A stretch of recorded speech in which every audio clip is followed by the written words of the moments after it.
Ой, что-то мы засиделись, братцы, не пора ли нам разгуляться? Русь молодая, силы немерено, дайте коня мне да добрый меч. Ратью пойдем да погоним ворога, Русь молодая, сердцу дорога. Да не пристало нам сидеть по хатам, дайте коня мне да добрый меч. Было это, братцы, давным-давно, черные силы пришли войной, а мы не знали, не ожидали, жили, любили, детей рожали. И 40 тысяч сороков Руси не видала таких врагов, а мы не знали, не ожидали, жили, любили, детей рожали.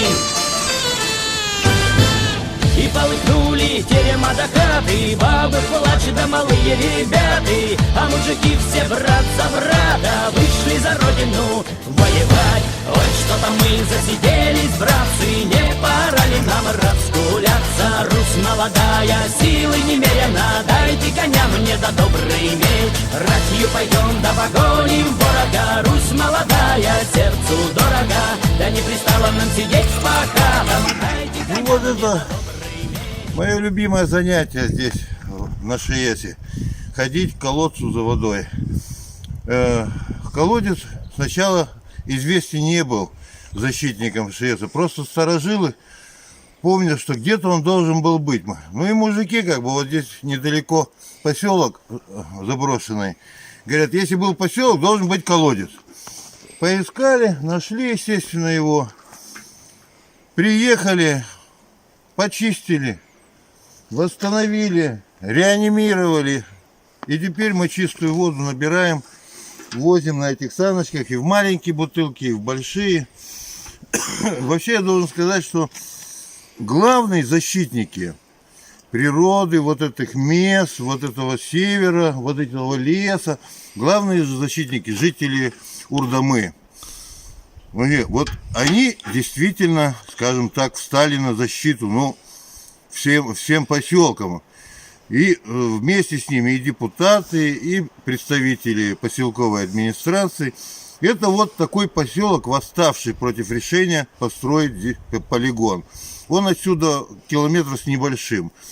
И если уж говорить, скажем так, о сопротивлении каким-то непродуманным решениям властей, центральных властей, то сопротивление, центр его, штаб его настоящий, и настоящий, как говорится, вот такие, ну, народ, что ли, настоящий, народ, который встал, это жители Урдамы. Они организовали практически все. Все, что здесь вот лагерь, поддерживают лагерь, встречают приезжающих, отъезжающих, что необходимо, там бензин, генераторы, там одежда, это все сами жители Урдамы. Вот у кого надо учиться самоорганизованности, вот у кого надо учиться сплоченности, единству. У них там и молодые, и бабушки, и дедушки, и внуки, они все стоят на защите вот своего леса, вот так называемого в общем плане русского севера. Русский север — это вот они вот защищают вот эти свои родные места. Ну а мы только вот, как говорится, так, можно сказать, помогаем чуть-чуть жителям поселка Урдамы. И спасибо им огромное, они вот показали, как это надо делать по-настоящему. 11 декабря, ШИЭС, пост, который называется «Крепость». Крепость, вот, это интерьер крепости, ну, вы сейчас все это увидите. Города, поселки, где находятся, как обычно, так сказать, да, вот здесь мы стоим, в данном случае, ну, скажем так, с караульными. Зовут Николай. Николай мальчик из Тамбова. Он программист, Николай. Приехал сюда на день позже меня, то есть уже где-то дней 8, да, Николай? Дней 8. Рядом с ним, ну, собственно, как говорится, хозяин вот этого поста, можно сказать, на сегодняшний день, Геннадий. Геннадий у нас в таком, вот видите, как часовой вот этого поста, он находится у установки пулеметной. Ну, все это понятно, стилизация, но тем не менее, тут турель есть, прицел есть. В общем, чувствуется, что Геннадий в этом деле немножко понимает, потому что он так все наглядно делает. Вот все эти танки, которые здесь стоят на защите этого поста из снега, это все сделал Геннадий своими руками. Так все это выглядит очень натурально. Снежные танки в заснеженном лесу стоят перед постом, стволы, ну, мелкокалиберные, правда, скажем, небольшого калибра, но тем не менее стволы. Геннадий сколько уже находится и сколько раз был здесь? 17 дней. 17 дней. А сколько раз был? Вот Первый раз. Первый раз. Вот Геннадий, смотрите, первый раз так прекрасно освоился. И Геннадий, видимо, любит уединение, потому что на этом посту нет большого количества народа. Здесь в данном случае двое, а самое большое количество сколько было, Геннадий? 5. Самое большое было 5 человек. Но мы здесь пришли, как говорится, не один Дед Мороз пришел. Дед Мороз пришел с Наташей. Вот мы сейчас Наташу покажем.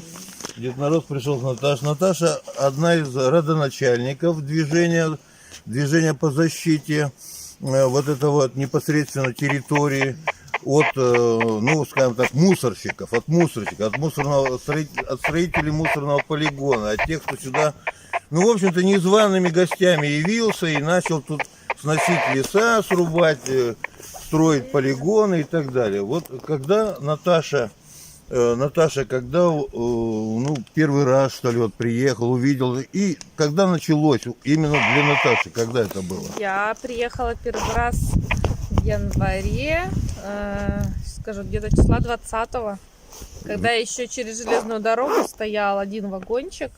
Мы через Мадмос, через вот дорогу ездили по самой стройке. Еще, в принципе, ничего такого не было. Не было ни ЧОПов. Просто были рабочие машины, и все. Мы приезжали прямо на территорию, переходили железнодорожные путя и в вагончик приходили. Получается, почти ровно год назад, да? Да, почти. Где-то в Новый год, в Дед сюда. Морозовское время такое новогоднее, исполнится год, Да. год участия Натальи вот в защите вот этой природы, вот этого именно вот, скажем, края. Да. Вот здесь тоже ничего, видимо, нет. Этого еще вообще ничего не было. Был только, даже костра не было. Был только вагончик, и все через железнодорожные путя. Как бы самое первое. А почему вы приехали? Почему? Как это произошло? Как вдруг такое вот решение? Ну вот мы как бы вот узнали вот про все, что тут начали строить. Что дорога вот эта на Мадмос, машины песок, что возят. Они в Мадмосе нам мешали просто своей вывозкой. Незаконная вывозка была. С Кании возили песок. И мы давай выяснять, А куда, мы чего. это кто? Мы это в Мадмосе, ну, мадмосские люди, Жители поселка, жители да? поселка, да. Хорошо. Как бы, и вот уже побывали, и назад уже не отступить. В общем, сюда. Значит, мы с удовольствием как бы вот сейчас беседуем с Наташей, потому что сейчас некое затишье такое, да, я же с горки, с поста горки видел, строительных работ не ведется, техника почти ушла, только охранников, ну десятки, правда, охранников, так называемых чопиков, десятки чопиков по-прежнему выходят на посту, они выходят как бы с одной стороны, защитники шейса выходят с другой стороны. Но хотелось бы узнать, вот какие ожидания вот у Наташи, как у родоначальника, что ли, протестного движения. Какие ожидания, какое ощущение вот сейчас? Что должно произойти? Что вы чувствуете? Я чувствую, не знаю. Для меня как будто бы затишье перед бурей или идет, не знаю, отмывание денег идет чисто. Отмоют, закроют, все увезут. Не знаю, и построим мы свой дом отдыха, да, или как место отдыха.